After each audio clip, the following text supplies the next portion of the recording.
Bienvenidos seáis de nuevo a Café Torero. Hoy cuando he llegado al lugar donde habíamos quedado con nuestro invitado de hoy, me he quedado tan sorprendida como todos vosotros, porque no es un hotel, es su casa, un lugar que por lo poquito que vais a ver está lleno de arte, de arquitectura de la buena, de estilo y de elegancia, cosas que creo o que intuyo más bien, que nuestro invitado de hoy también tiene. Bienvenido a Café Torero, Joaquín Galdós. Bueno, muchas gracias por tus palabras. Encantado de que estén aquí en casa, de recibir al Cultoro, que es una de las páginas en las que yo más visito y a las que más respeto le tengo por cómo escriben, y es un gusto conversar con ustedes. Pues muchísimas gracias también por las palabras que nos dedicas de inicio. Hemos empezado bien, suavecito, mano izquierda. Lo primero que siempre os pregunto a todos, ¿cómo estás? Bueno, muy bien, ¿no? Creo que estoy tanto profesional como personalmente muy bien. Por supuesto que siempre se puede estar mejor, sobre todo profesionalmente, te diría, ¿no? Creo que personalmente no se le puede pedir más a la vida. Considero un privilegiado de tener la familia que tengo, de hacer lo que me gusta, de tener muchos amigos, de poder vivir entre Perú y España, siempre cayendo en las mejores manos, con las mejores compañías. La verdad que en ese sentido me siento un privilegiado. Profesionalmente, por supuesto que me quedan muchas metas por cumplir, pero cuando sientes que estás en el camino y estás en paz contigo mismo, con tu preparación y con el camino, pues estás bien, ¿no? Tú estás bien, aunque todavía lo mejor está por llegar, me encuentro muy bien. Pues al hilo de lo que acabas de decir, nos vamos a tirar un poco por...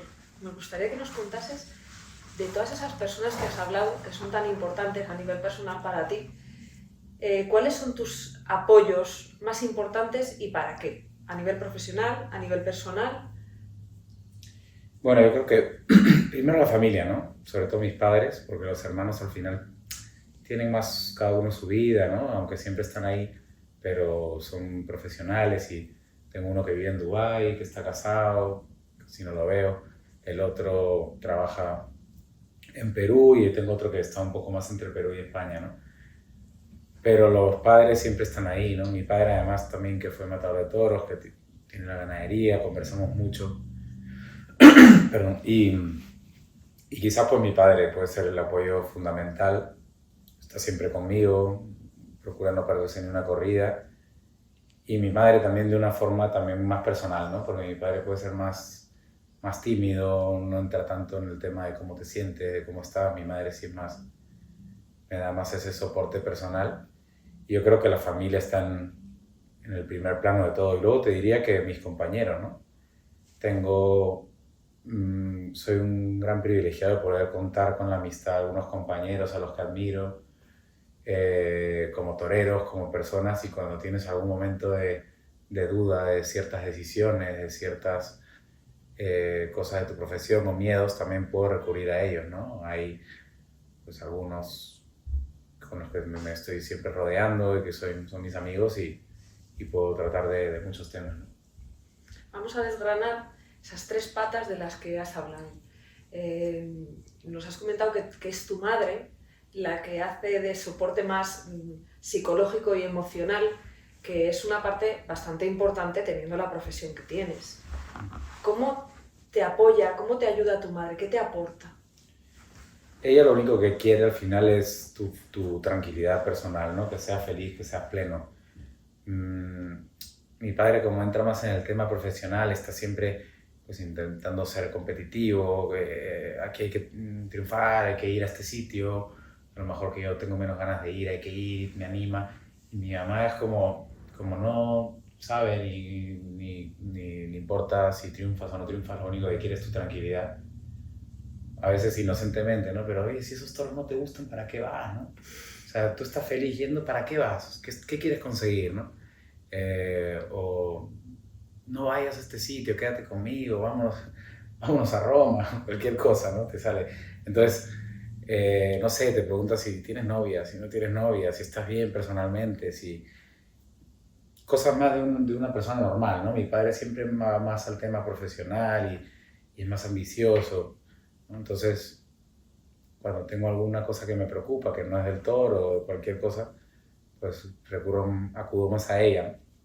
Y a mi papá pues me apoyo más en el tema taurino, ¿no? Él también es el que negocia todas mis corridas de América, ¿no? Porque él está ahí en el campo y lo buscan a él. Entonces estamos constantemente hablando, que si esta corrida, la otra, ¿no? Y mi mamá es más pues una madre normal que quiere lo mejor para su hijo y su tranquilidad, ¿no? Lo he comprendido perfectamente, me lo has explicado muy bien. Y ya me has respondido a 2 patas, vamos a por la tercera.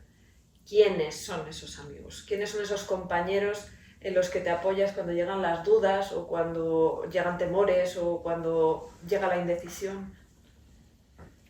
Bueno, un torero con el que tengo mucho trato como del día a día, por ejemplo, los que viven en Madrid, ¿no? Román es un buen amigo que además creo que tiene una fortaleza mental muy grande, escondida en esa inocencia, a veces que parece ingenuidad, ¿no? Pero creo que tiene un poder mental importante para quitarle siempre importancia a todo y para ir hacia adelante siempre, ¿no? Y a veces esos consejos así un poco alocados, pero te vienen bien, ¿no? Soy padrino del hijo de Garrido, por ejemplo, es mi compadre, ¿no? Igual que de Adrián Salén, que también vive aquí en Madrid. Son toreros que tengo mucho contacto con ellos, ¿no? Quizás al que más veo puede ser a Román o a Salén, que también están aquí. Otros Mario Palacios, que también entrena aquí en la casa de campo, que me queda aquí al lado y lo veo también muy seguido. Sánchez Vara, compartimos muchos días de entrenamiento y tal. Pero quizás el que más me conoce por el contacto desde chico es Roca Rey, ¿no? Hablamos mucho menos, porque él vive en Sevilla, vive en Madrid, pero también es un torero que creo que me conoce como el que más, porque nos conocemos de los 6 años, me conoce perfectamente como torero, mis virtudes, mis limitaciones y entramos en conversaciones interminables a veces cuando estoy por Sevilla en su casa o me quedo en su casa, está él aquí en Madrid, me llama y hablamos de cosas muy trascendentales, muy importantes y es una persona también que tiene pues, una profundidad en su sentimiento y una pasión pues, desbordante y además es uno de los culpables de que yo sea torero, entonces me entiende perfectamente. ¿Qué os aportáis Joaquín a Andrés y Andrés a Joaquín? Porque entiendo que en la amistad siempre hay una reciprocidad. Sí, total. O sea, primero el tema sentimental todo, ¿no? Yo como lo conozco tanto como persona sé perfectamente lo que está pensando, lo que está pasando y él a mí, ¿no? Y además está pendiente de todo, aunque no parezca, pues está pendiente de mí también, de mi camino, que es pues, muy distinto al suyo, ¿no? Y sabe perfectamente lo que estoy sintiendo, lo que estoy pensando. Y profesionalmente te diría que también, ¿no? Porque yo admiro cosas de él como torero y sé que él también como a veces que aunque esté en esa situación pues mucho mejor pues también le gusta verme y le gusta compartir conmigo, entonces también a veces que taurinamente también nos aportamos, ¿no? Pues yo a mí me gusta empaparme de su mentalidad, de su determinación, ¿no? Y a veces de esa mente tan fuerte que él tiene que a mí en mis principios pues me ha faltado. Y en muchas conversaciones con él pues han sido muy inspiradoras y me han venido muy bien, me han cambiado a veces en una temporada, ¿no? Y él pues a veces me pregunta otro tipo de cosas, ¿no? Porque yo soy más analítico del toro, soy más ganadero a veces en ese sentido y soy más de pensar, de los encastes, de las cosas y a veces como que le gusta hablar conmigo de ese tipo de cosas, ¿no? De matices artísticos, del toreo, de las embestidas, ¿no? Y entonces pasamos muchas horas hablando, que no son tantos los encuentros porque vivimos en provincias distintas, pero sí creo que nos compenetramos y nos entendemos bien. Has hecho una cosa muy importante, porque es muy valiosa en tu caso en concreto, y es el hecho de partir de una familia que tiene una ganadería de bravo. Eso supongo que te dará un conocimiento de los animales, una capacidad de verlos, de trascender un poquito en ese conocimiento que muchas veces parece imprescindible. Yo creo que es imprescindible para luego ejecutar la faena que cada toro necesita y que realmente la obra tenga pues una conexión y una globalidad que la haga más perfecta. ¿Qué te ha aportado a ti? ¿Qué has notado tú? ¿Qué te ha servido? ¿En qué te has basado? ¿Por dónde has empezado? Me refiero a cómo has traspasado los conocimientos, que supongo que de niño empezarías por ahí, que has adquirido del toro, cómo los has integrado luego cuando has empezado a ser torero. Por supuesto, ¿no? O sea, el toreo nace del toro, ¿no? Muchas veces creemos que uno puede ser mejor o peor torero mientras mejor se ponga o mejor se le vea el cuerpo, mejor, y la profundidad en el toreo la da la embestida, ¿no? Yo creo que es fundamental el conocimiento del animal para tú poder crear y para hacer obras realmente profundas y con sentido y con excelencia. Hay que conocer al toro, ¿no? Cierto es también que hay un punto ahí que también te puede limitar, porque hay veces que el torero tiene que tirar para adelante aun cuando no lo ve y cuando eres muy cerebral o piensas demasiado en el animal, te pasa que tú en la segunda tanda, cuando conoces tanto las embestidas, ya sabes que a lo mejor a la cuarta tanda se va a parar y eso ya te empieza a hacer daño en la tercera, ¿no? Y hay veces que hay que a veces no pensar tanto, y hay veces que el toro también te sorprende, ¿no? Entonces tú a veces te vas a lo negativo y a veces que el toro te sorprende para mejor y a lo mejor tú ya te has ido un poco a lo negativo, ¿no? En ese punto creo que hay que tener un poquito un balance, ¿no? Pero sí que artísticamente yo creo que conocer al toro me ha ayudado muchísimo, ¿no? Me ha dado mucho valor con los años, a medida que más lo he ido conociendo, me ha dado mucho valor y me ha dado mucha capacidad creativa, ¿no? Creo que mientras más conoces al toro, puedes torear mejor.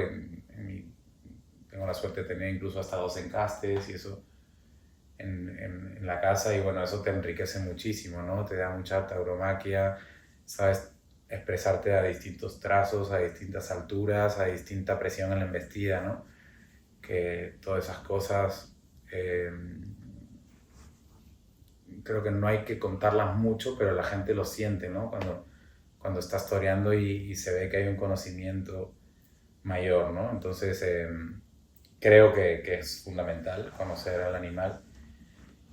Creo que los toreros que crecen más en su toreo y que expresan mejor son los que más conocen al toro y para mí es clave.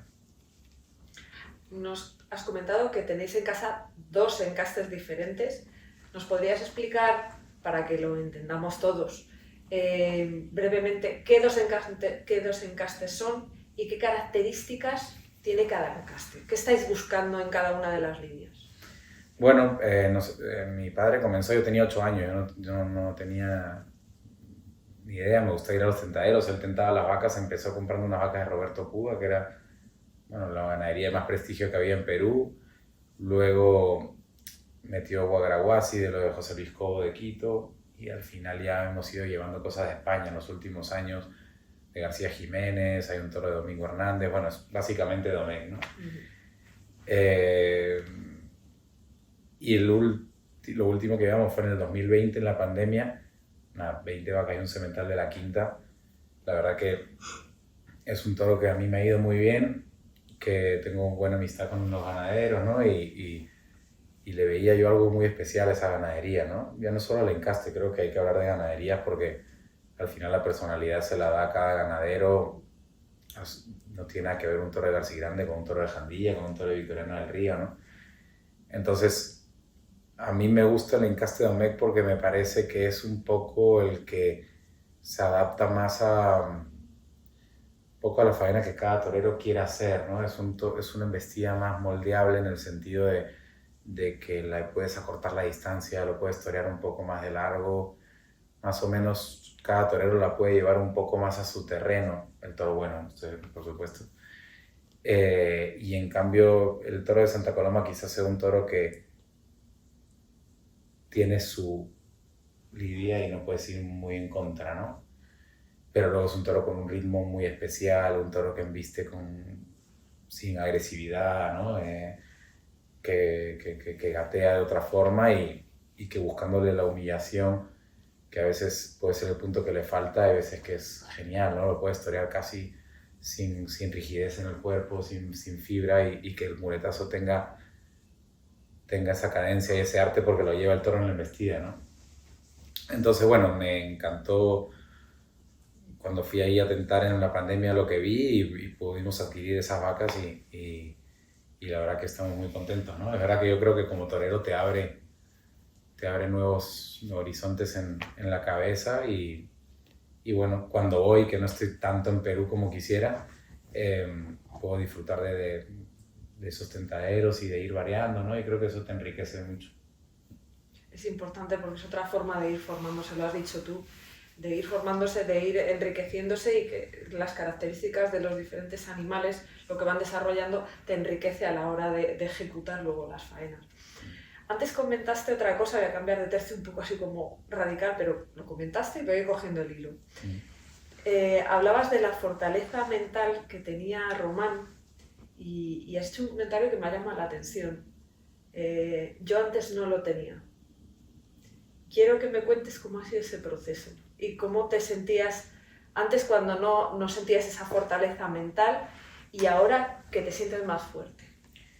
Sí, la verdad que yo fue muy rápido mi paso de novillero sin caballos. O sea, yo quise ser torero y de un año a otro me vine a España y estuve 1 año y medio sin caballos, 1 año y medio con caballos y tomé la alternativa. O sea, desde que yo entré a una escuela taurina hasta que tomé la alternativa pasaron 3 años y medio, realmente, ¿no? Desde enero del 2013 a junio del 2016. Entonces, yo tenía cierta facilidad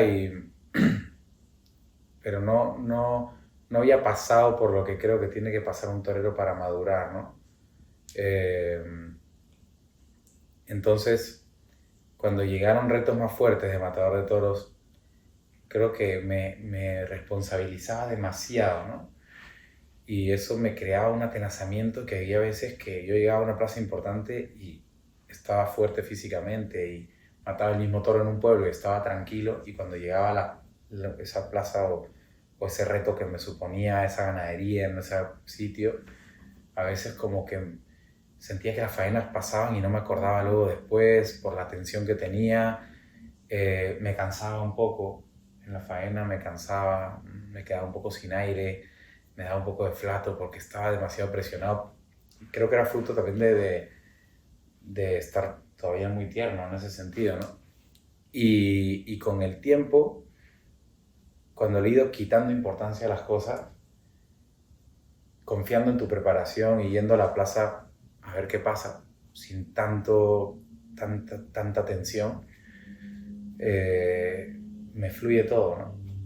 Y si no fluye, pues porque no ha de ser o porque el toro no sale, bueno, no fluyó, pero estás más suelto de ideas, las piernas te fluyen mejor, ¿no? La mente, ¿no? Estás más despejado.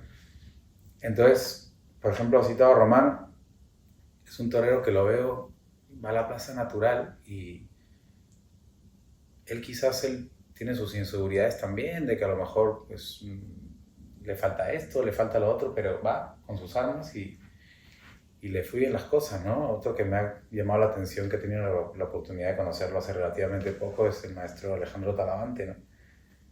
Está suelto, está tranquilo, confía mucho en él, tiene su personalidad, alguna vez se le saldrá mejor, otra vez se le saldrá peor, pero cuando lo consigue genial, es diferente y puede expresar desde esa tranquilidad, ¿no? Y esos toreros me han marcado un poco, porque creo que a cada uno le funciona una cosa, ¿no? Quizás hay toreros que le funciona más encerrarse en un cuarto oscuro, mentalizarse y salir atenazados, porque si no, no son capaces de hacer el esfuerzo, ¿no?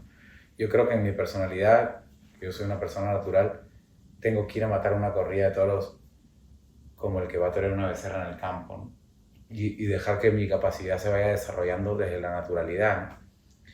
Y entonces, en eso me estuve fijando en otros toreros y me acuerdo que el otro día, por ejemplo, toreaba aquí en Sotillo de Ladrada, en una corrida de Madrid, en una plaza sin callejón y chica, una zona que se llama Dura, ¿no? Una corrida de Santa Coloma. Y me acuerdo que bueno, el día anterior no hice nada, me quedé durmiendo todo el día, que en otra época hubiera estado entrenando el salón hasta las 10 de la noche el día anterior. Me quedé durmiendo todo el día, llamé a unos amigos de Perú que estaban aquí. Oye, se vienen, llegaron aquí a mi casa a las 3:30, salí a las 3:30, la corrí a las 6:30, yo conduciendo con la música, hablando de cualquier otra cosa, llegué, me vestí, me metí a la ducha, salí, y cuando estaba parando el primer toro, no me había enterado, ¿no? Y me fluyó todo, y me puse delante de 2 toros de Madrid sin aparente sufrimiento, porque claro, llegué sin desgastar, ¿no? Llegué natural, porque al final somos toreros, estamos todo el tiempo en esto y ya son 200 y pico corridas de toros que he matado. No tengo por qué cambiar la rutina que si fuera a torear 2 becerras, ¿no? Lo mismo, lo que estaba de pasar va a pasar, ¿no? Entonces eso, creo que mentalmente hay toreros que son muy fuertes y que son capaces de eso, y a mí me ha venido muy bien, ¿no? Creo que el maestro Morante también expresa lo que expresa porque está así, ¿no? Incluso a veces que hace una broma, lo ves que hace una broma en un callejón, y yo creo que en el fondo está soltando esos nervios para poder expresar su tauromaquia, ¿no? Y esos toreros me han enriquecido mucho en cuanto a la mentalización de llegar a una plaza, ¿no?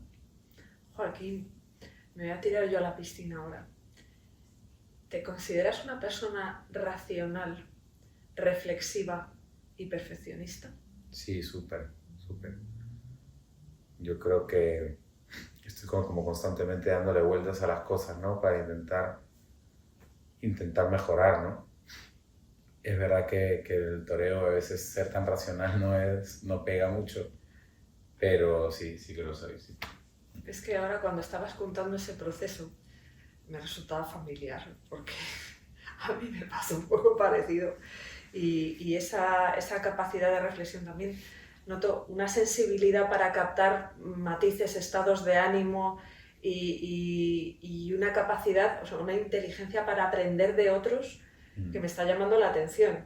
Sí. Yo te digo lo que estoy viendo siempre. Sí, no, yo creo que aprender de otros, y también aprendes luego cuando lo llevas a cabo de ti mismo, ¿no? Sientes que has sacado otra nueva capacidad que no conocías, que te has quitado esa tensión, ¿no? Que las piernas te funcionan mejor. Me acuerdo el día que confirmé en Madrid, llevaba tan poco tiempo en la profesión que me acuerdo que no me funcionaban las piernas, ¿no? No podía parar un toro andando para atrás porque me sentía patoso. Yo nunca he sido patoso, siempre tenía mucha soltura. Ese día no, porque claro, imagínate el día que pasé anterior, la tarde que pasé, te quería hacer 1000 cosas y al final llegas y te sale un 10%, ¿no? Y eso ya con el tiempo, también creo que los 10 años de alternativa se tienen que notar, ¿no? Y uno no puede seguir haciendo lo mismo que cuando empezaba, ¿no? Y tiene que crecer en muchos aspectos. Y bueno, uno se va conociendo después de tantas tardes, ¿no? Son 10 años de alternativa y 10 años que tiene la persona también más. Totalmente. Y la madurez se tiene que notar de alguna manera. Claro que sí. Nos vamos a ir ahora a otra cosa que has comentado al inicio, que comentabas que la parte personal, que estabas satisfecho, que no le podías pedir más a la vida. Nos has explicado más por qué, y nos alegramos porque es verdad, pues, que tienes una parte personal preciosa y fuerte. Pero en la parte profesional había peros. Cuenta. Sí, como he dicho, la parte personal estoy muy pleno. Llevo 10 años sin parar de torear. En mi país vive un momento taurino brutal. Eso es una suerte, bueno, una suerte también, una consecuencia también de lo que hemos hecho los toreros peruanos, los ganaderos peruanos, los toreros anteriores, pero al fin y al cabo una suerte, ¿no? Porque aquí viene un político y te cierra las corridas de toros y no puedes hacer nada. Y en el Perú no es el caso. Y luego es una familia con salud, con buena situación de todo tipo, y no le puedo pedir más a la vida en ese sentido. Profesionalmente sí realmente creo, sí, y no quiero sonar vanidoso, ¿no? Pero creo que no ocupo, por supuesto que por culpa de uno, ¿no? Por culpa de errores del pasado, ¿no? Pero creo que no ocupo el sitio que mis capacidades como torero merecen, ¿no? Es bueno y es malo a la vez. ¿Por qué es bueno? Porque sé que mi situación solo puede ir a mejor. Sé que tarde o temprano voy a estar en una situación mejor que la que estoy ahora. pero sí me duele ver una feria de San Isidro y no estar y ver 40 compañeros y decir, no creo que yo sea peor que todos, ¿no? De hecho, me los cruzo luego en 40 corridas de toros en otros sitios y me veo en capacidad de competir con todos ellos, ¿no? Desde el mejor hasta el peor, y ahí están los números, y ahí están mis actuaciones en otras plazas. Pero claro, como en años anteriores quizás no he sido capaz de dar esa dimensión que puedo dar ahora, lo estoy pagando ahora, ¿no? Y es comprensible, y nos ha pasado absolutamente a todos, quitando a 2 o 3 privilegiados que desde novilleros se subieron en ese carro. Y creo que es necesario pasar por ese momento de ausencia en las ferias para luego poder sorprender, ¿no? Con otra nueva versión. Pero sí es verdad que estoy esperando dar ese salto y por eso es que profesionalmente no me puedo sentir tan pleno, ¿no? Porque ver a mis compañeros con los que estoy día a día, el respeto que me tienen profesionalmente, pero verme en plazas de menos importancia y ellos toreando en las ferias todos los días y tal, pues de alguna manera no me frustra, porque también yo, gracias a Dios, pues en América toreo mucho y tengo otras suertes en mi profesión, pero sí que creo que soy un torero para estar en algunas ferias aquí en España y llevo 3 o 4 años alejado de ellas y creo que tiene que volver, ¿no? ¿Qué hago al respecto? Pues oye, donde sea, o sea, donde sea. Si es en el Valle del Tietar, pues en el Valle del Tietar. Si es en un pueblo, pues en un pueblo. Si es en Perú, pero todos los días el nivel que estoy dando creo que es mucho mayor que el de antes y entonces los resultados tienen que llegar, ¿no? Tiene que llegar el momento donde ese torero caiga en el sitio que le corresponde, porque creo que el toro a todos nos termina poniendo en el sitio que nos corresponde. Yo creo que va a caer por su peso. Ojalá. En la vida acaban cayendo las cosas por su peso. ¿Qué crees que le puedes aportar al toreo de hoy en día? ¿Por qué necesitamos ver en los ruedos a Joaquín Galdós? A ver, eso es un poco atrevido decirlo, ¿no? Es una pregunta que hay que quererse mucho para decirlo, pero sí creo que yo tengo una forma de expresar distinta, ¿no? No creo que nadie toree parecido a mí ahora mismo. Soy un torero, creo que a la vez que técnico, expresivo, creo que tengo un estilo propio con el capote y con la muleta y no sé, quizás ese término medio entre un torero de poder y un torero más expresivo, más artista, ¿no? Que no sé si se ven, que lo veo más o sea, también son los toreros que más veo, ¿no? Pero lo veo más en una época de hace 30 o 40 años atrás que ahora, ¿no? Entonces creo que mi concepto sí puede sorprender, ¿no? El día que se vea en un escaparate importante. Quiero pensar, ¿no? Quizás los que vean esto o me vean piensen que soy muy malo y que no tengo nada que aportar, pero yo creo, si tengo que hablar de mí, que sí que tengo un concepto que puede aportar al torero actual algo distinto. Yo creo que lo osado es pensar que algo o alguien no puede aportarte algo. Eso sí me parece osado. Pero que una persona transmita simplemente virtudes o cualidades o cosas que cree que puede aportar, no me parece osado, me parece una cosa que es necesaria. Muchas veces nos centramos en lo malo, en mirar dónde está la mancha o dónde está la arruga o dónde está la celulitis, sí, en vez de en el mogollón de cosas buenas que tiene la persona que tienes enfrente. Sí, yo he sido muy así, o sea, yo también me he machacado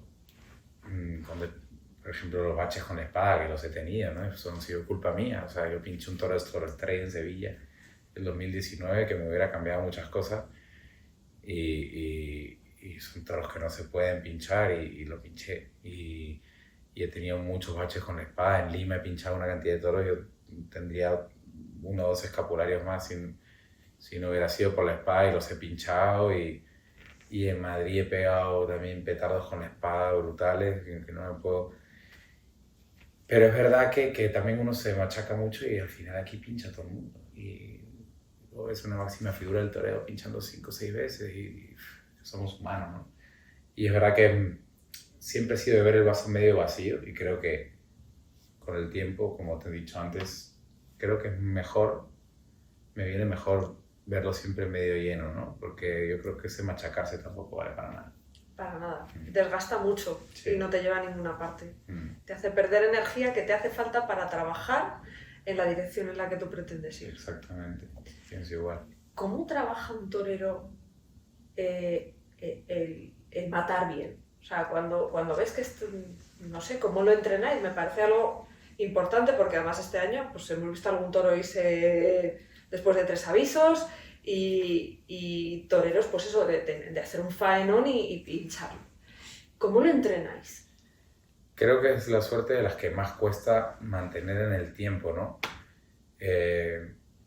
Porque hay veces que con la Verónica lo puedes ver más claro, luego a veces se te va un poquito el swing, se te va un poquito el sitio y lo pierdes, pero yo creo que lo recuperas toreando de salón o un animal te lo devuelve, pero cuando se te va al punto con la espada es súper frustrante porque ya te pueden salir callos de entrar a matar al carro que como tú no veas o te estés colocando mal o estés sacando el brazo a destiempo, es un swing tan fino que creo que hay que tener. Cada uno dentro de sus formas, ¿no? El que ataca más rápido, el que ataca más de lejos, el que ataca más en corto, pero en la forma que sea lo tienes que tener muy cogido pues el timing, como se llama, ¿no? Para no llegar muy pronto o llegar muy tarde. Aparte es una suerte en la que se cobra mucho, o sea, los toros te cogen mucho cuando vas de verdad. Yo no conozco ningún torero casi que no tenga una cornada entrando a matar la pierna derecha al final. Por una ley física, si tú dejas la mano a 1 metro detrás del toro y los cuernos llegan 1 metro por delante, o lo matas desde 2 metros fuera, que al final lo vas a atravesar por allí, o hay un momento en el que los pitones tienen que estar muy cerca de las piernas, ¿no? O sea, es una cosa que es inevitable. No se puede matar un toro desde fuera y matarlo bien. Para matar bien un toro, tienes que pasar prácticamente por encima de la pala del pitón, ¿no? Claro, cuando eso lo coordinas y lo tienes hecho, no te tienen por qué coger demasiado. Pero creo que incluso los mejores matadores, tarde o temprano, te cogen los toros, ¿no? Ahí están todos tenemos cornadas entrando a matar. Cuando te dan fuerte además, porque entra la espada y sabes que el toro ahí pegado del arrión de la muerte y te dan fuerte. Y es una suerte en la que no te puedes aliviar, porque a ti te coge un toro toreando por derechazos, pues la siguiente vez lo puedes tocar más para afuera o puedes coger el otro pitón, pero es que entrar a matar es ahí y es el sitio que es, ¿no? Entonces yo creo que es una suerte que se necesita ser determinado y valiente y a la vez tener también cogido los tiempos, la colocación, ¿no? Entonces creo que es la suerte que más se pierde y la que peor te lo hace pasar, porque cuando los triunfos se van, sobre todo toreros que no tenemos la suerte de ser toreros que no necesiten del triunfo, yo por lo menos necesito ese triunfo para no alejarte de la feria, pues lo hemos pasado mal cuando nos hemos matado, claro. ¿Cómo llevas las cornadas? Cuando te ha tocado, ¿cómo lo gestionas tú? La verdad que tengo la suerte de tener solo 3, me parece muy poco para 10 años de alternativa, ¿no? La verdad que me han llenado de orgullo, no recuerdo una sensación. También es verdad que no puedo hablar, sobre todo con otros compañeros, que yo nunca me he visto que me iba, ¿no? Hay otros compañeros que sí, o sea, la de Bayona que fue muy fuerte en la pierna, pero no tuve afectamiento en la femoral, entonces con lo cual no vi nada descontrolado en ese momento de sentir que me iba a morir. Me dolió mucho y fue dura y la recuperación fue dura, pero no puedo decir que haya tenido una cornada que realmente haya tenido por mi vida. Otros compañeros sí, ¿no? A esos compañeros les tengo un respeto especial porque creo que de esas jornadas sí debe ser muy difícil recuperarse. yo siempre pensé bueno, que eso estaba controlado, que estaba en una plaza de primera, que estaban los médicos ahí y que, bueno, pues me iban a curar. Y además me daba orgullo, ¿no? Porque fue una cornada también que estaba triunfando con el toro, ¿no? No recuerdo nada que me parezca desagradable, la verdad. Al revés, me sentía como muy orgulloso, ¿no? Lo he pasado peor a veces con pertenencia de compañeros. Me ha costado más asimilar que eso me podía pasar a mí, ¿no? Es tan duro ver lo que le hace un toro a un compañero enfrente tuyo, que eso te marca por mucho tiempo. Más que uno, ¿no? Porque uno te llena como la grandeza de lo que has hecho y ese punto hasta te da fuerza. Yo recuerdo cuando reaparecí de la jornada esta tan grave, de hasta me motivaba a matar el siguiente toro solamente porque mi cuadrilla, porque mi gente vea que lo iba a matar bien y entonces me tiré encima del toro. Me acuerdo aquí en Majadahonda fue el toro de mi reaparición, lo maté perfecto. Fue como, no sé, te da como el orgullo de volver a esa suerte y hacerla bien, ¿no? Pero luego he visto a compañeros y me ha dado una pena que eso me ha afectado más. Es como que sentir como que no sé si estaría dispuesto a pasar por ahí. ¿Cuáles te han marcado más? Pues mira, las peores que he visto, recuerdo la del Juli de Sevilla, era novillero sin caballo, estaba con Rocarrey en el tendido y pasó justo por delante mío y le había partido un diente, yo no sabía, con el otro pitón, cuando lo levanta le parte un diente.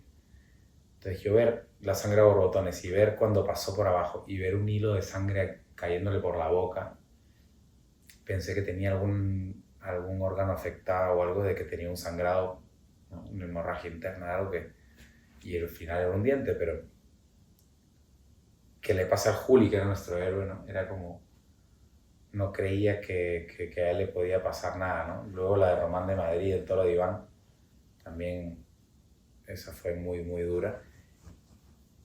Y la que nos pegó a mi padre y a mí en el campo, esa ha sido de las que más nos cogió un toro en el campo hace unos años y de ver a mi padre ahí, yo intentando tirarme encima del toro y tal, esa imagen de ver a mi padre con la sangre en la cara, lleno de tierra del toro, de los gritos que pegaba como el toro machacándolo contra el suelo, eso no se lo desea a nadie. Eso ha sido, yo creo que profesionalmente, lo peor que he vivido.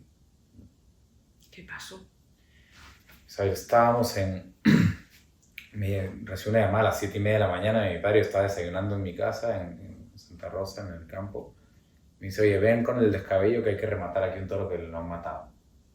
Entonces yo pensé que el toro estaba realmente listo porque lo habían pegado. Y cuando yo veo la imagen, veo a mi padre en un quad sentado y yo iba, literalmente, me puse unas alpargatas y iba o sea, era como una ropa de deporte, así como que llevaba con una camiseta y unas alpargatas que me había puesto para ir a rematar el toro. O sea, no me había puesto ni unas medias, ni unas zapatillas, ni nada, porque para mí era ir a rematarlo.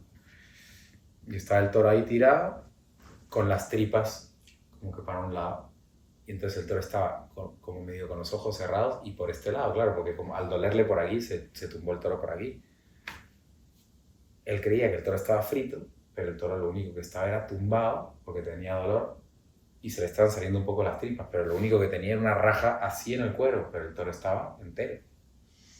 Entonces, ¿qué pasa? Que cuando yo me estoy acercando, estaba yo a unos 20 metros y mi padre pega un salto del quad y el toro se gira. Yo no he visto una cosa más rápida en mi vida, o sea, no le dio tiempo ni a tirarse detrás del quad. Se levanta y se lo comía en el suelo. Yo tenía solo el descabello en la mano, era un utrero, pero en puntas, pero limpio en el campo.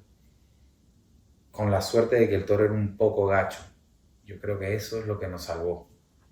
Porque si el toro llega a estar colocado de pitones, nos agujerea y nos mata.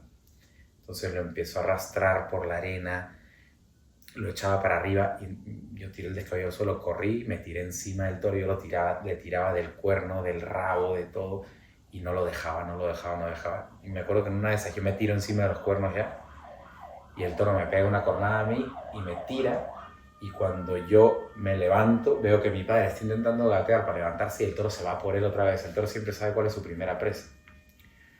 Muchas imágenes de cómo les tiran los capotes a los toros y los toros siempre buscan su primera presa, ¿no?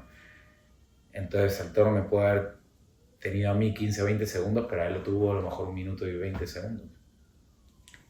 Hasta que no sé cómo, yo creo que en esa adrenalina uno se vuelve Superman. Me volví a tirar encima y hasta que en un momento le hago como una pega al toro y empiezo a correr para atrás con el toro de frente, y un momento que el toro afloja me giro y corro para adelante con el toro detrás y me tiro por unas vallas. En ese momento ya mi padre se levanta ahí irregular. Al final mi padre está fuerte, pero tiene 60 años y no es lo mismo con mi edad que con la suya, ¿no? Y ya le vi una cornada en el pecho, se echa en mano así, yo tenía los testículos fuera, los tenía así en la mano, nos subimos al cuadrito, imagínate mi mamá en la casa haciendo el desayuno y de la nada llegan su hijo y su marido, pero hechos unos cristos, sangre por la cabeza, por la nariz, mi papá sangrando por aquí. Vámonos a Lima, que nos ha cogido un toro. Fue una torpeza suya, sí, fue una negligencia realmente. De tirarse del quad así sobre todo y de acercarse, porque me hubiera dicho que trae una muleta o trae algo, ¿no? Me dijo remátalo y el toro estaba en T. Estuvo 2 minutos dándonos.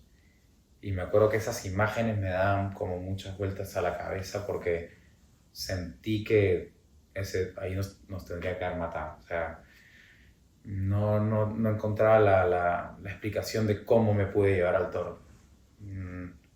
Porque al final son 2 personas a cuerpo limpio, no un toro entero. Yo decía, he tenido la suerte que el toro en ese momento me ha seguido, que me ha seguido en dirección a esa valla y me he podido tirar. Pero si yo ahí en esa última carrera que pego, el toro me llega a tirar al suelo, yo creo que mi padre ya no estaba en condiciones de quitármelo.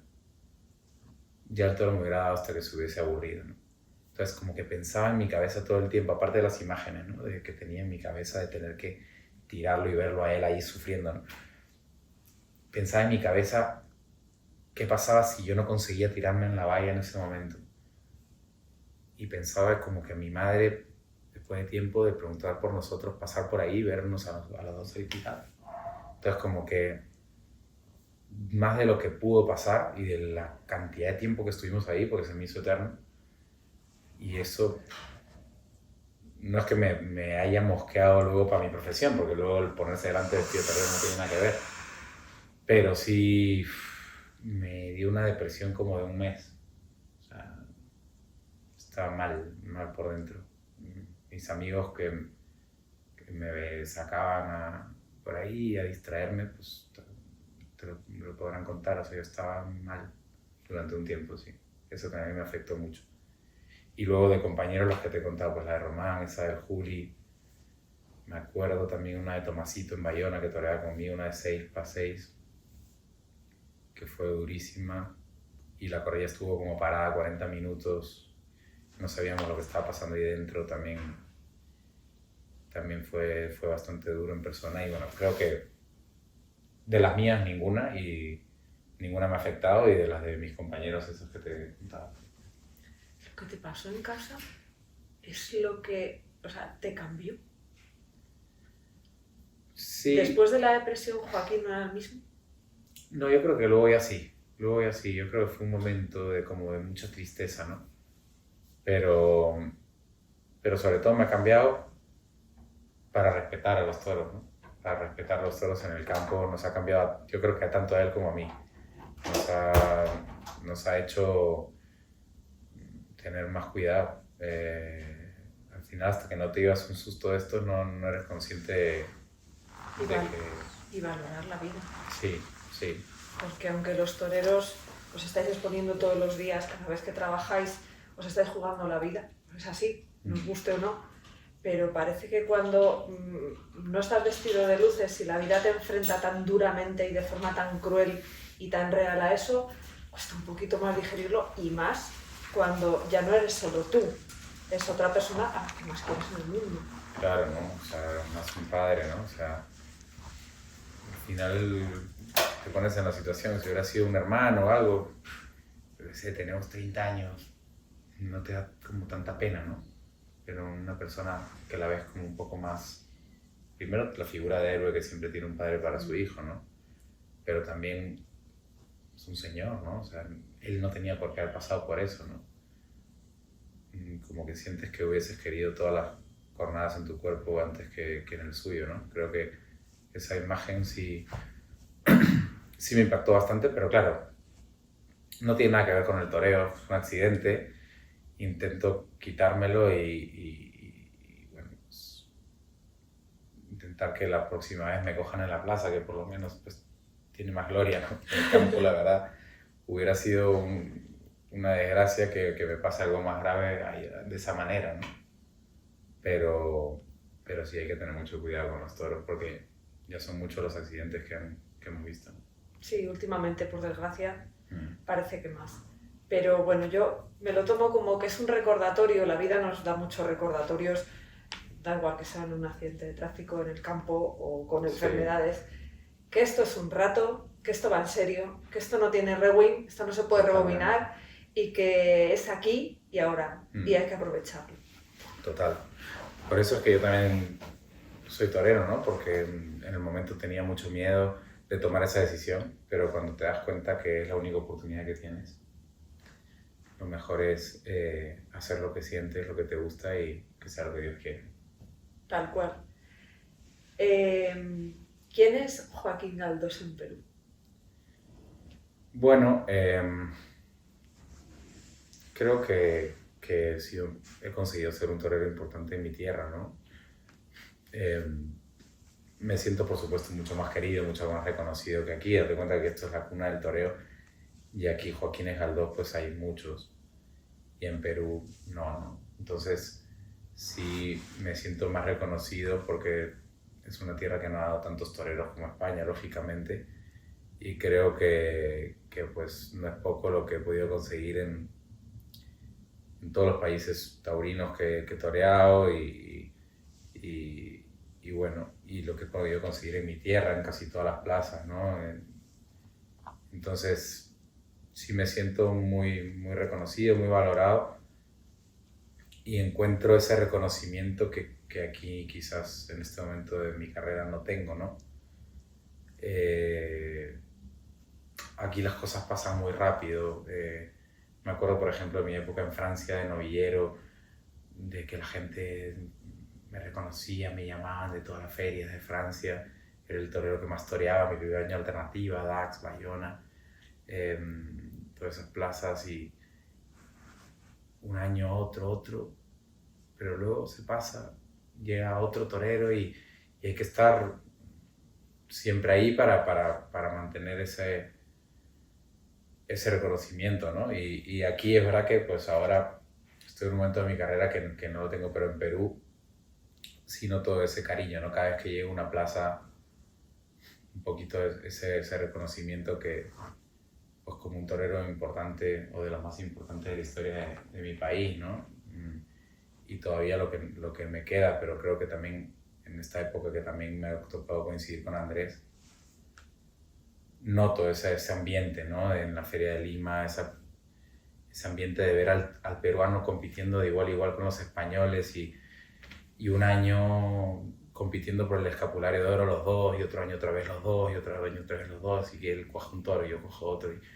Y eso es bonito, ¿no? Porque creo que las aficiones se tienen que reconocer con sus toreros, con sus ídolos, ¿no?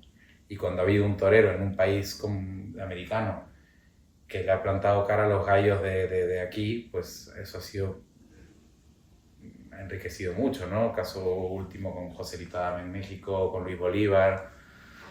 Te hablo por los casos más recientes, ¿no? En Colombia, ¿no? O sea, mano a mano con el Juli, mano a mano con el Tari, ver el de la tierra un poco así, pues creo que ha sido muy bueno para el Perú taurino en ese sentido, y ahí están los resultados, ¿no? Las plazas a reventar, la Feria de Lima con más salud que nunca. Creo que es un orgullo ser peruano y estoy muy agradecido con mi gente. Comentaste antes todo el trabajo que se había hecho allí en Perú en cuanto a ganadería, a empresa, a toreros, para poner en forma la tauromaquia y que esté hoy en día como está. Como estás diciendo, está en uno de sus mejores momentos. ¿Nos puedes explicar brevemente, con tus palabras? Siempre digo que podamos entenderlo, porque vosotros tenéis unos niveles que a lo mejor nos cuesta asimilar a otros. ¿Cuál es el trabajo que se ha llevado a cabo para poder llegar a eso? Yo creo que ha ido surgiendo como muy natural, porque las empresas que organizan los toros en los pueblos como que han querido como invertir más en sus fiestas de toros, y entonces donde antes daban una corrida de 4 toros, ahora dan 6, y si no hay dinero en la taquilla se lo buscan de empresas, de la empresa de transportes del pueblo que done un toro, que done no sé cuántos, el alcalde que pongan. Entonces ahora van a mejores ganaderías, y antes daban corridas de toros de media casta, ahora son toros de casta, porque había pueblos en Perú que echaban 20 toros en una corrida, y alguno a lo mejor tenía un 15% de bravura que medio se arrancaba y lo mataban con la espada, y los otros les abrían la puerta y fuerte y se echaban. Y ahora esas plazas, que hace 15 años hacían esto, ahora dan una corrida de toros formal, ¿no? Y de golpe, primero por el tema ganadero y luego por el tema toreros. Ahora, oye, yo quiero al triunfador de tal feria. Y ahora esa gente tiene guantoro o tiene el otro y tal, y quieren un toro con más trapío, y quieren ver al que han visto triunfar en Madrid, y quieren a Rocarrey, y quieren a Sebastián Castella, y ahora toreo una feria pronto con Perera y con Manzanares y con Manuel Escribano. El otro día toreé con Ureña y con Ferrera, una plaza que estaba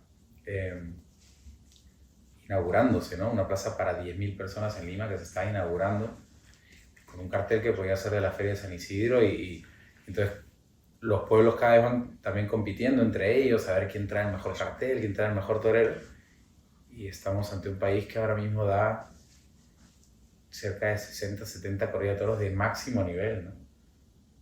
Este año ahora la Feria de Chota, 4 corridas españolas, la Feria de Lima, 5 corridas españolas, victorinos. Creo que un caso único en América, ¿no? Hay una salud y unas ganas de dar cada vez mejores espectáculos brutal. ¿De dónde vino? No te sabría decir. A Perú siempre ha acudido la gente en masa a los toros, ¿no? Es decir, como parte de las fiestas populares. Pero ¿de dónde vino el querer mejorar las ganaderías, el querer mejorar los carteles, traer toreros? Antes Perú era más visto como un refugio para toreros que no toreaban aquí, ¿no? Ahora vemos a casi todas las figuras, por no decirte todas, yendo a las ferias importantes del Perú, ¿no? Que nosotros hayamos tenido un parte de culpa, puede ser. Al final llega un torero, una figura, y dice, bueno, si va a Rocarrey voy yo, ¿no? O son los toros de Joaquín, pues serán buenos, ¿no? Si los torea él. Entonces un poco como que los impulso también a tener esa confianza de que las cosas van a estar bien, de que va a haber una enfermería, de que va a haber, que antes era un poco la duda también de Perú, las condiciones sanitarias y de enfermerías. También es verdad que han mejorado mucho las carreteras, las formas de llegar a los sitios. Y no sé, el caso es que yo desde que tomé la alternativa aquí, el salto ha sido brutal, ¿no? Vemos unas ferias de primer nivel y cada vez más, y abren nuevas plazas. El otro día hemos inaugurado esta plaza que te cuento, en Las Tunas se llama, y habían 6.000 personas fuera de temporada. Primera vez que se hacían toros ahí, a 1 hora y media de Lima, que aquí es difícil llenar Vista Alegre, la gente no tiene costumbre de ir, pues hay 6.000 personas a 1 hora y media de Lima, que no es tan cerca, ¿no? Es como llegar desde Madrid hasta Talavera de la Reina, y la gente se desplazó y fue, y bueno, la verdad que es una locura el momento taurino del Perú, creo que es una suerte. Perú está sediento de toros. Sí, totalmente. Y hablando de toros, ¿cuáles son las ganaderías que se suelen lidiar en Perú? Pues hay una que me gusta mucho que se llama Paiján, que de hecho es de mi abuela materna, Aníbal Vázquez, que es su esposo, ¿no? Está San Pedro, que es de la familia Sánchez Paredes, que también tiene un gran número de vacas, y sale bueno. Campo Nuevo de Rafael Cuba, que fue matador de toros. La nuestra se llama Los Azares y Santa Rosa de Lima, también lidiamos bastante, unos 70 toros al año. Y luego hay muchas ganaderías como mucho más cortas, que tienen 40 vacas, que tienen 50 vacas, en la zona del sur sobre todo, y en esas zonas hacen como siempre como concursos de ganadería, ¿no? Entonces cada ganadero lleva un toro, y son realmente buenas, o sea, han comprado vacas a ganaderías buenas y tienen un semental que les da bueno, y va un toro de aquí, un toro allá, o dos, dos y dos, y porque a lo mejor tienen, no sé, 10, 15 toros en el año, y echan dos aquí, uno allá. Y conociéndolas con tantos años, hay algunas de las que me fío, incluso más que de la mía propia, ¿no? Porque al tener poco lo tienen súper controlado y embisten bien, ¿no? Y bueno, creo que vivimos un momento ganadero bueno también. Mira que en América yo creo que en otros países están pasando más bien una crisis ganadera, ¿no? Que embisten pocos toros. En Perú embisten mucho, ¿no? Yo he tenido suerte de torear toros bastante buenos de muchas ganaderías del Perú y es la base, ¿no? Es clave. Sin toro no hay nada. Es fundamental. También os lleváis toros de aquí de España, ¿no? Sí, yo creo que eso ha sido también un antes y un después, ¿no? Al final, España es el país que tiene la genética más depurada en todos los sentidos, y aunque la crianza no es igual y el manejo también se nota, pero que haya ido la sangre española para allí tanto últimamente, pues esa simiente se ha esparcido, ¿no? Yo ahora, si tenemos 5 sementales o 6 en casa, 4 son españoles directamente, ¿no? Entonces vas a un tentadero y es casi un tentadero español en todo, quitando pues quizás la morfología, que a lo mejor por los campos y tal no se llega a tener un toro de ese trapío, pero genéticamente es lo mismo. ¿Y cuáles son las ganaderías que más os lleváis para torear?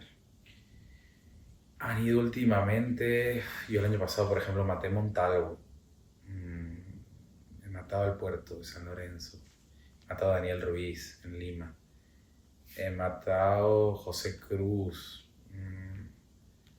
han ido corridas de Cubillo, de García Grande, ahora para el Serrona de Rocarrey, este año va a Cubillo, Capea, Montalvo, Victorino, Torre Alta, El Pilar, he matado, me acuerdo la despedida del maestro Ponce en Lima, mano a mano con él. Ahora va otra, Choto, o sea, realmente las mejores, ¿no? Las máximas figuras, Matilla, Ido, Juan Pedro, todas las mejores, y bueno, pues algún toro pues, que se habrá indultado por ahí, se habrá quedado por ahí cubriendo, y sobre todo el nivel del espectáculo, ¿no? Al final el toro es todo, y el trapío que tiene el toro en España la verdad que no se consigue fácilmente en América, y hace que una feria se cuaje en faenas de otra dimensión. ¿Por qué no se consigue el mismo trapío? ¿Por qué no se puede conseguir? No sé, la verdad. No sé si son los campos, si es un poco el clima. Es difícil. Y también la genética, ¿no? Yo creo que a lo mejor te llevas un toro de aquí, pero a lo mejor tus vacas son más pequeñas, o no sé, y a lo mejor no sale ese tipo de toro. La preparación también. Por ejemplo, en nuestra casa es muy difícil correrlos, no tenemos campo para correrlos, tenemos como un cerro donde beben agua arriba y comen abajo y hacen un poco de ejercicio natural, pero ese fondo que le da a los toros, el moverlos, aquí en España eso lo llevan súper estudiado, ¿no? Cada ganadero sabe exactamente lo que le tiene que hacer a sus toros, y al final la diferencia se marca en esos detalles, ¿no? En cuanto a la alimentación, la preparación, y yo creo que en eso América tiene una asignatura pendiente en el tema ganadero. Que no sé con qué otro compañero hablaba y me decía que le gustaba visualizar cómo iba a ser lo que él soñaba. Entonces, si Joaquín Galdós pudiese soñar, ¿qué es lo que vería? Me veo toreando un toro bien en alguna feria importante de verdad pronto, ¿no? Porque ya como que lo sientes, ¿no? De que ya tienes ese nivel mental, esa madurez, los toreas en los pueblos, ¿no? El toro de Madrid lo toreas en los pueblos suelto y bien, y tiene que llegar ese día, ¿no? Es verdad que, por ejemplo, en Madrid, que he toreado 5 o 6 corridas de toros, no sé cuántos, o 6 o 7, no, siempre un vendaval, siempre un poco toda la contra. Creo que no me han vestido un toro por derecho o medio embestido, ¿no? Pero tampoco estaba yo en el momento de ahora. Probablemente a lo mejor algunos de los toros que me han tocado los hubiera podido aprovechar mejor, seguro, ¿no?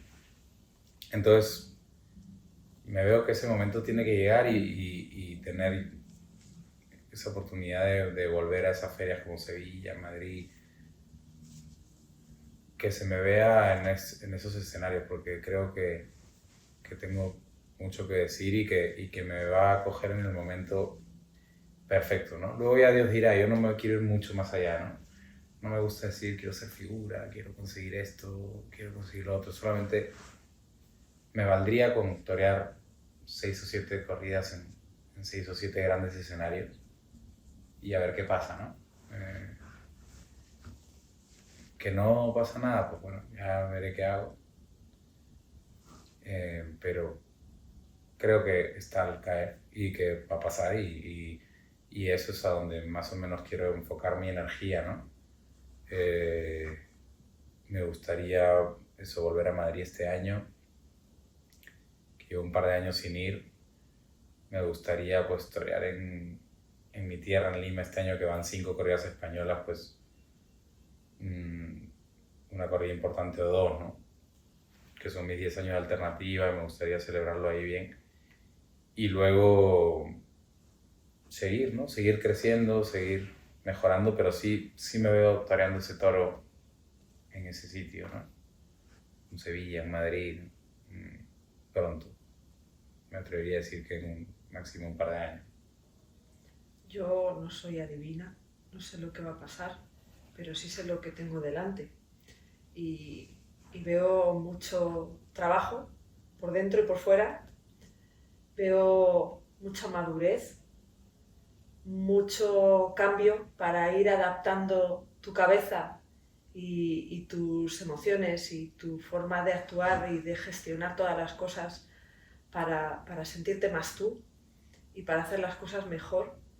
Y yo no te conocía antes, pero creo que ahora sí te sientes Joaquín de verdad, sí estás empezando a fluir y creo que está en la yema de los dedos. Sí, tú te lo has descrito perfecto, ¿no? Sí, creo que me he ido conociendo mucho estos años.